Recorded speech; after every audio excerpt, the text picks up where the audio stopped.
नमस्कार, माझे नाव शेख जोहर यूसुफ. मी जिल्हा परिषद प्राथमिक कन्या शाळा पाचचिंचोली इथे इयत्ता 7वी या वर्गात शिकते.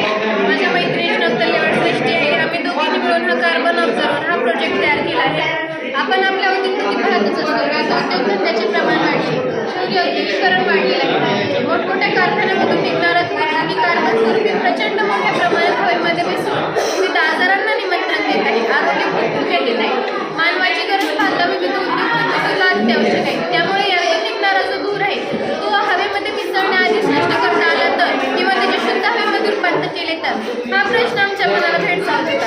आणि आम्ही याच्यातूनच कार्बन ऑब्झर्व कसा करता येईल यासाठी हा एक प्रयोग तयार केला आहे. यासाठी आम्हाला खूप कमी किमतीचे टाकाऊपासून टिकाऊ वस्तू वापरण्यात आल्या. यात टाकाऊ असलेले खोके, घरी शिल्लक असलेले पाईप, बाजारात मिळालेले काही लाईट्स, बॅटरी इत्यादी वस्तूंची व्यवस्थित अशी मांडणी करून आम्ही हा एक मॉडेल तयार केला आहे.